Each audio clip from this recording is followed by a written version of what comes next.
Everyone, आज का जो हमारा टॉपिक है उसमें हम बात करने वाले हैं सेकंड प्रिस्क्रिप्शन की।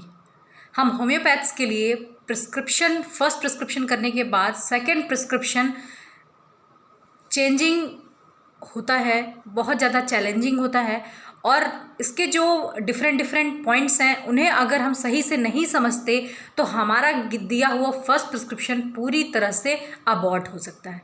तो फ्रेंड्स, आप सभी का स्वागत करती हूँ मैं अपने पेज पर learn homeopathy with doctor Jyoti Tiwari.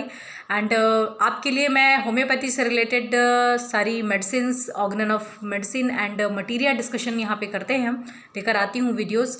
And उसी से रिलेटेड आज सेकेंड प्रिस्क्रिप्शन की बात करेंगे which is also very very important for us. सबसे पहले जान लेते हैं सेकंड प्रिस्क्रिप्शन के बारे में। सेकंड प्रिस्क्रिप्शन क्या होता है? जब भी आपने फर्स्ट प्रिस्क्रिप्शन अपने पेशेंट को दिया एंड दैट हैज़ एक्टेड, उसने पेशेंट पर एक्ट किया, मेडिसिन ने अपना काम किया और उसके बाद हमें सेकंड प्रिस्क्रिप्शन करना होता है। तो सेकंड प्रिस्क्रिप्शन के क्या पॉइंट्स हैं, कब करना होता है, क्यों करना चाहिए और क्या इंपॉर्टेंस है, ये समझ लेते हैं। फ्रेंड्स देखिए, आपने अपने पेशेंट को फर्स्ट प्रिस्क्रिप्शन दिया on the basis of similimum. आपने केस टेकिंग किया, उसके बाद आपने एनालिसिस इवेल्युएशन किया और एक सिमिलर रेमेडी सिमिलिमम सेलेक्ट की on the basis of individualisation और प्रिस्क्राइब किया अपने पेशेंट को। उस मेडिसिन ने आपके पेशेंट पर एक्ट किया।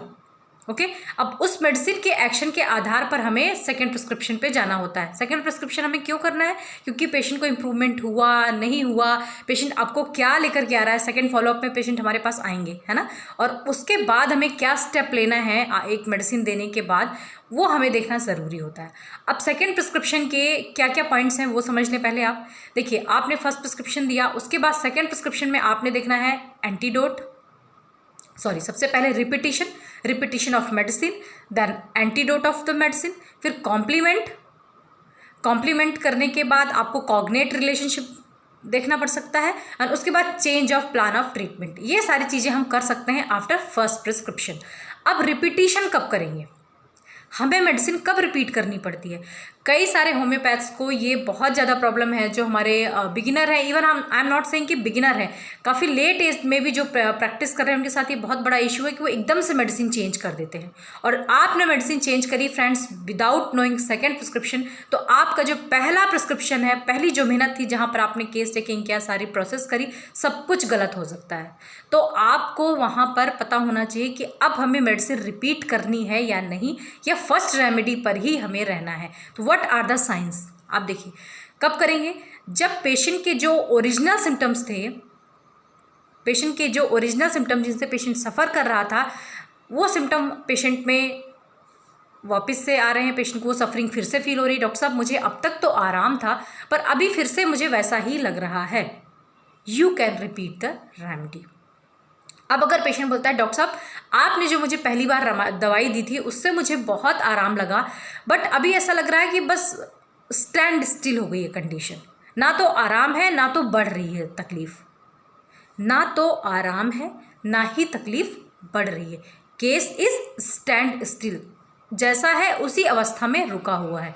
इन this situation you need to repeat your remedy, कि पेशेंट की जो अवस्था थी उसी अवस्था में पेशेंट स्टैंड स्टिल है, तो वहाँ पर रिपीटिशन करेंगे। अब जो सेकेंड आता है that is antidote the remedy.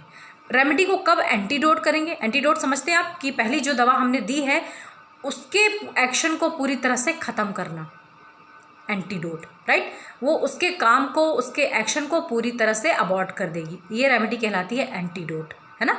कारक जिसे कहते हैं कि उसको काट देना। एंटीडोट का मतलब होता है किसी के एक्शन को काट देना, पूरी तरह से ख़त्म कर देना। तो यहाँ पर आप एंटीडोट कब करेंगे?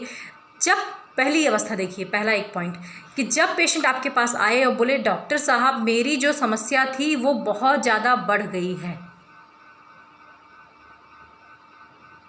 या न्यू ग्रुप ऑफ सिम्टम आ रहे हैं, डॉक्टर साहब मुझे ऐसे सिम्टम आने लग गए हैं जो मैंने पहले कभी भी महसूस नहीं किए थे, ऐसे मुझे सिम्टम्स आ रहे हैं, ऐसा मुझे तकलीफ़ हो रही है जो ना तो पहले कभी जो मेरी ओरिजिनल बीमारी है उससे रिलेटेड है, ना कभी पहले महसूस हुए हैं, ना अभी प्रेजेंट की कंप्लेन में ये मुझे था, ये तो कुछ नया ही है।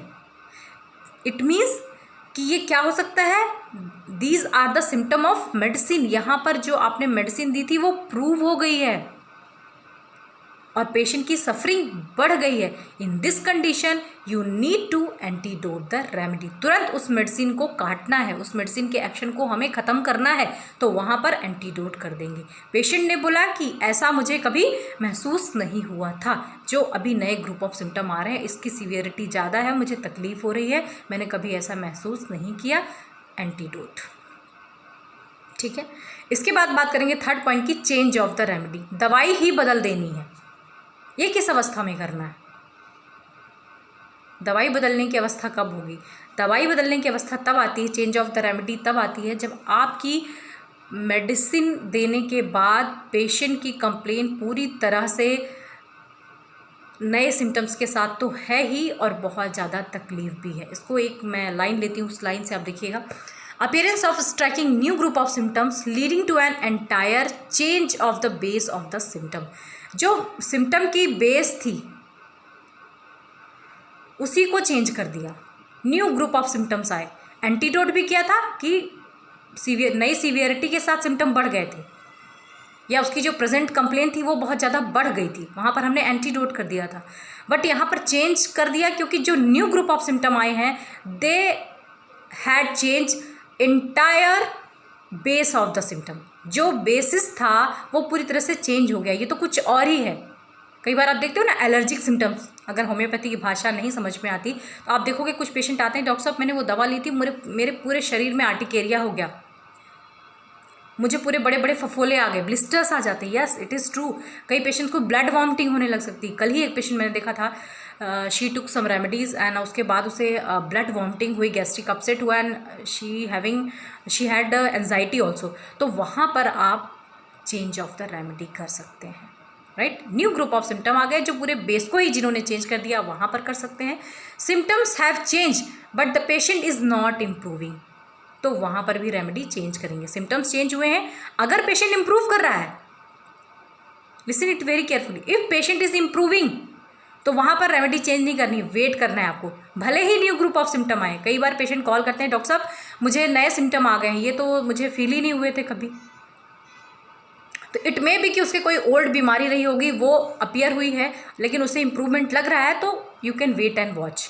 But symptom new group of symptom आए हैं and patient is not improving, change the remedy, right. These are the thing जो हमें समझनी चाहिए पेशेंट की भाषा और उसके नरेशन के आधार पर हमें इस तरह से सेकेंड प्रिस्क्रिप्शन करना होता है।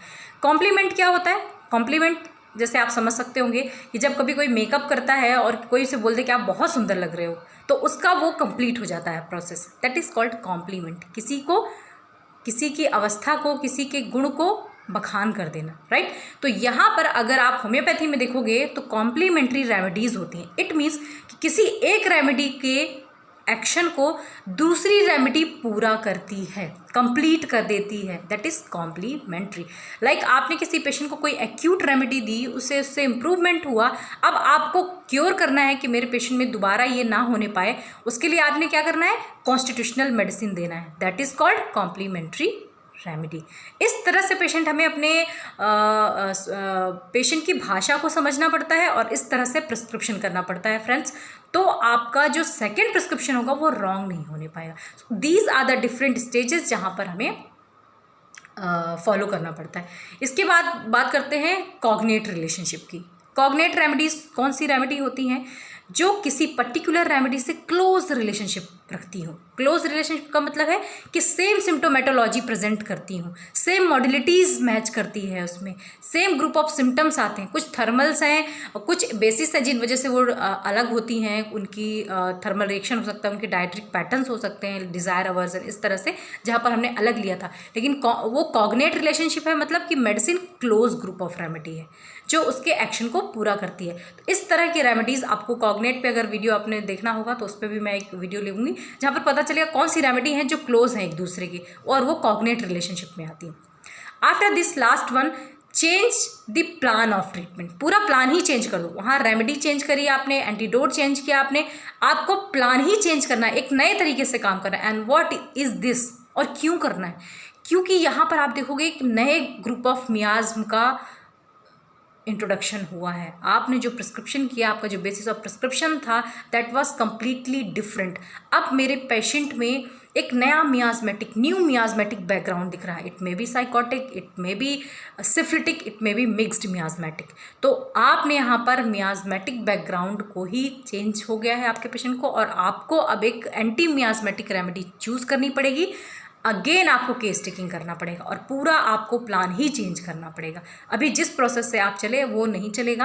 अब आपको केस को समझना पड़ेगा कि किस मियाज़्म को मेरा पेशेंट बिलोंग कर रहा है, और उस बेसिस पे रेमेडी का प्रिस्क्रिप्शन होगा। So friends, this is all about second prescription, और हमारे लिए, हम होम्योपैथ्स के लिए बहुत बहुत ज़रूरी है, इसे समझें। अदरवाइज़ आप हर बार रेमेडी चेंज करते रह जाएंगे और आपको क्योर नहीं मिलेगा, क्योंकि वीकली पेशेंट बोलते हैं हमें रिलीफ नहीं मिल रहा, डॉक्टर साहब कुछ नहीं हो रहा है। तो आपको इस तरह की हिस्ट्री के साथ जाना है। History is very very important in homeopathy. So friends, अगर वीडियो पसंद आता है तो बेल आइकॉन को दबाइए, सब्सक्राइब करिए मेरे चैनल को, और इसी तरह से न्यू वीडियोस को पाने के लिए, समझने के लिए, मेरे नोटिफिकेशंस आपको मिले, लाइक ज़रूर करिएगा वीडियो को। Thank you so much.